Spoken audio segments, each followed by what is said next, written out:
Welcome to Sales Bytes by Journey, where we talk about everything you need to know to be a killer at sales. I'm your host, Will Jenkins. Let's get it.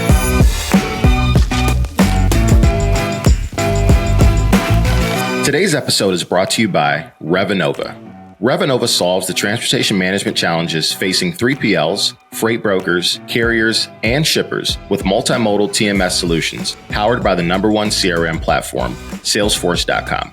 Serving the logistics industry since 2014, Revinova TMS customers benefit from increased sales velocity, improved service quality, higher employee productivity, and lower IT costs. Welcome to Sales Bytes by Journey. I'm your host, Will Jenkins, CEO and founder of Journey. And today we have Will Hopkins, founder at Black Box Logistics. Will, how's it going? Great, man. Thanks for having me on. I'm really looking forward to it. Yeah, dude, it's been a pleasure getting to know you the last few months, man. I had a chance to see you and your business flourish from afar. So it's been really, really cool to learn more about you and the business that you're building. So this will be a lot of fun. I know you've got some great sales bites for the crew. So before we dive in, tell me a fun fact about you. Man, fun facts. I could do a backflip, standing backflip. No, just stand backflip. Yeah, just standing. Yeah, nothing else, just standing. That's mad athletic. Yeah, man, I used to be an athlete. I'm past my prime now. I'll go out and play pickup basketball, and I'm breathing hard 2 times up and down the court. But back in the day, used to be an athlete. Okay, when I see you in person, I'll make sure we warm up first, but I need to get this standing backflip. Yeah, I need to see it. We'll make it happen, yeah.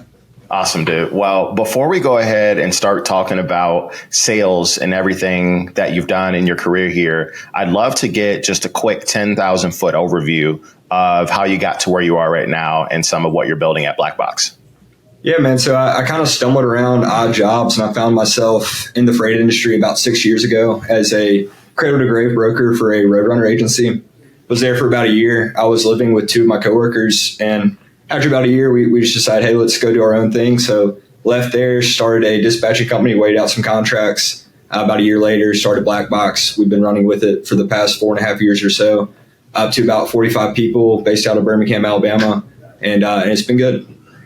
Let's go, man. That's awesome. 45 people in 4.5 years. That's sick. Yeah, thank you. As we get ready to dig in here today, we're going to talk a little bit about Open Deck. So I personally haven't had a lot of experience selling Open Deck. I know enough to be dangerous, but certainly not an expert. So this one will be fun.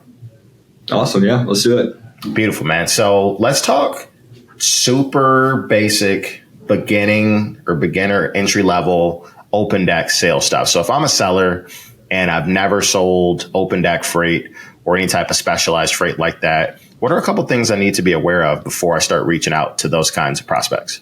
Yeah, I mean, I think the first thing is you just need to understand the accessorials that are involved. So what a certain shipment might need, like pipe stakes, dunnage, tarps, different sizes of tarps, coils, skidded versus coil racks, all that good stuff. You don't want to be in a position where, first load you send somebody in, they don't have the right equipment. There's a lot of aspects to the job, but ultimately that's the most important, right? Vetting the carrier, making sure they know what they're getting into. I think that you need to understand the vocabulary and simply how things move before you can have an intelligent conversation with somebody. Usually they can tell too, the shipping manager, whoever, if you don't know what you're talking about, they'll know. Totally. It seems like one of those spaces where people can sniff that out pretty quick because it's way more specific than a standard dry van shipment. Yeah. And then, diving a little bit deeper, dimensions, trailer widths, heights, step decks versus flatbeds, RGNs, all that stuff. Knowing what you can put on certain trailers. As even some of the customers that we work with a lot of small to medium size, so they might not have that experience or really know, but if you can bring them an option for something that they didn't consider or know about, major brownie points, right? Or even if I can put something on a hot shot as opposed to a full flatbed, we run into that a lot. We take a lot of customers that way. People that are utilizing full 48s, then we're going to go partial on a hot shot and save them, 50, 60% and still make good money. That's interesting that you say that because out of the box thinking can win a lot of business if you're willing to kind of peel back layers and think creatively. So if I'm a new seller or even someone that's done this for a while, what are some ways to look at opportunities and go, maybe there's a different way to approach this than the standard, just move it on a 48 flat or whatever it might be? Yeah, usually those opportunities arise simply through conversations, right, with an upcoming shipment. Hey, they say, hey, we need a flatbed for this. This is what it is. And then we're looking at it. We're like, well, you don't need a full flatbed. We provide them multiple options. So we'll say we can do it your way, flatbed, dedicated for price A, or we can do it our way, partial hot shot, price B. Give them the different options. Let them know what that means. There's probably gonna be another shipment piggybacked with it. It's not gonna have. If you want strict pickup and delivery times appointments, we probably don't need to do that. But even then, you have option C, where we could do a dedicated hot shot, which is still going to be cheaper than a full flatbed. They don't have the same operating cost, and they can't haul the same amount of weight. So it's usually pretty simple. It's not like we're going into the company and doing a bunch of like analytic deep dives on their spending and all this stuff. It's just through these conversations, and we're just providing options, listening to them what they need to do, and then we're saying, hey, we could do A, B, C, and letting them pick. I like it. So as someone that, if I were a rep going to go build a book in open deck or hot shot or whatever it might be, just different open deck type freight, any places that are good to look to try to find leads or prospect to figure out the types of companies to call on? Yeah. So usually, or at least here, when people think about open deck, they immediately go to, raw materials, steel, aluminum, that sort of stuff. But there's a lot of different commodities that don't get as much calls, right? Like HVAC stuff, generators, transformers. There's a lot of money in that stuff. But I think that a big, I don't want to say a downfall, because you can still build a book this way, but going to somewhere like Webster's and typing in like steel pipe and calling these mega steel manufacturers that are getting 80 calls a day, right? So what we tell our people is, we tell them a lot of stuff, but when you're driving, keep an eye out on the road, flatbeds, look at what they're hauling. And we've got a lot of customers that way. We just look at, what the customer name is on the side of the generator, and then call them on Monday. Start a conversation that way. I was driving down the road, saw your product, figured I would give you a call. So yeah, you can go a lot of different places with it, but I think ultimately it's best to get a little creative, so you're not going to some of these big websites where every freight broker in America on day two is calling the same people. Totally. That's a really good point, because it's easier to sell to someone that's not inundated by 80 calls and emails per day. It's less competition in that space, and it's competitive as is. So it's a really good point. One thing I wanted to ask was, how does someone in the open deck space as a rep, how do they vet carrier partners well? Because there is a different level of expertise if you need to tarp and strap a particular piece of equipment. If you're going to a job site, it's so different than dock to dock. So anything that you teach reps to understand how to do that better? Yeah, it depends what it is. If it's rebar, strap and go, it's pretty standard, right? Like, that's not a major concern. If we're looking at the company and they've been in business for a while and they look legit, right? We'll talk to the driver on every shipment, but if it's something oversized or valuable at that point, really, it's more of like a feel thing. You can tell if somebody's been doing it for a while or know what they're doing, or we ask them, like, how would you secure this? Like, what's your plan? And they're able to have a fluent conversation, as opposed to like asking us. Then usually we can greenlight it. But mostly, I'll say it's different. I'll say this. It is different. It's a lot more, but the flatbed drivers, for the most part, I like working with them a lot more, because most of the time they've been doing it, they know what they're doing, and they're not scared to get their hands dirty. Like a dry van load, driver's got to use a pallet jack and move something 10 yards, and they want $100. Flatbed guys, man, they get after it. And especially once you get into the oversized work, RGNs, low boys, those are some asphalt cowboys. So usually just having a conversation with them, and if there's any red flags, they're like asking questions, like, you should know this, we won't book it. But it's usually pretty easy to tell. I would compare it to like a shipping manager receiving a cold call from a freight broker, then having that conversation.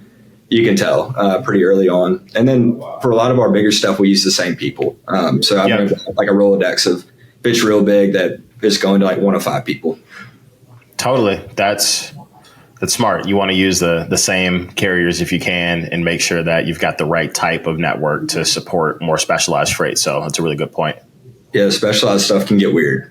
If you're dealing with a one-off carrier and something's off, man, it can be a lot, because you're getting into like escorts, different routing issues. If somebody doesn't know what they're doing, it can really become a nightmare. So it's worth it usually to pay the guy that what he's doing a little bit more than the guy off the load board.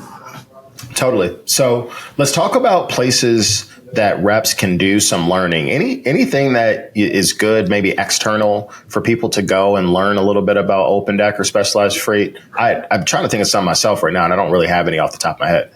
Yeah, I don't have any off the top of my head, but if you just Googled, right, like flatbed accessorials, I'm sure that you would find quite a few. I mean, internally, we've got a pretty extensive training book with an open deck section that goes over all this. So that's where I would direct anybody in-house to go to. The internet's our best friend, 2024. I'm sure there's tons of information out there. If you Googled, open deck, whatever. I mean, sometimes I have a question about a state's regulations or something like the height limits and everything. It varies state by state, region by region. So sometimes I'll get a question. I don't know off the top of my head. So I'll Google, like Virginia height limit open deck. And usually there's a bunch of stuff and I can find it within 5 minutes.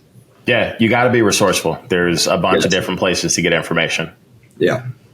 So you mentioned it a moment ago about the fact that your open deck drivers are, you said, like asphalt cowboys, right? They're asphalt like cowboys. And it sleeves rolled up, ready to do the work. What's your favorite part about servicing or selling open deck freight? Maybe outside of that. Man, I like it because it makes me think a little bit more. So when we were talking about bringing options to a customer about they want A, but then we've got B and C.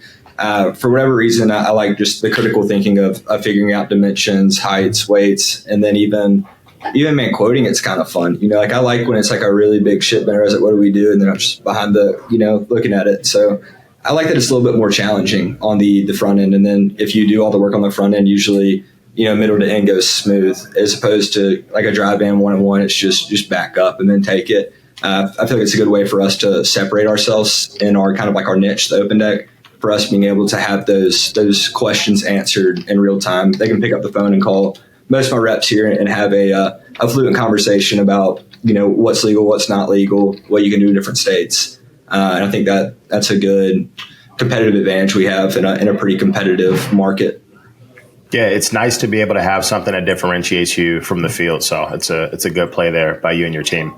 Last question here. What do you think, or what would you say to a new rep that might be a little apprehensive to dive into open deck freight? Anything that you would give them tips wise as they start to build their book and try to focus on something a little bit different? I mean, I don't have any freight specific tips, but general tips.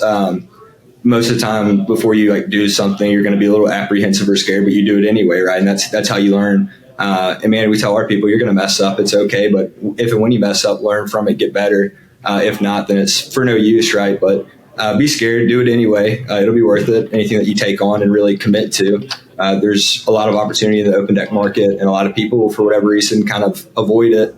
But it's a beautiful thing once you can really start to understand it. There's a lot of opportunity.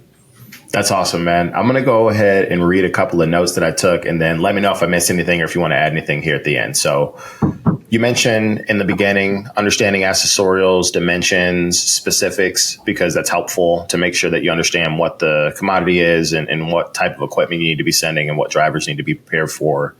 You mentioned understanding vocab. Those people are in the open deck space, know what they're doing, so they will sniff it out quick if you don't. You also mentioned bringing options. So can you get creative, maybe partial, maybe use a hot shot, and then be more thorough with the way that you go on prospect. So instead of going after all the biggest, largest companies that everybody's calling on, there might be a couple of industries that don't get as many solicitations, could be a little bit easier to close. And then you mentioned the last thing, which I love, be scared, but do it anyway. So it'll be scary in the beginning, but the only way to learn is to try, and you're going to mess up, but that's okay. Yeah, 100%. Anything else that you would add before we wrap up here? No, I think we covered it all. Most of it. Oh, beautiful, man. You crushed it. I really appreciate you giving us some sales bites here on open deck freight. That was really, really helpful. And I look forward to having you on again. Thank you. Awesome. Thanks, Will.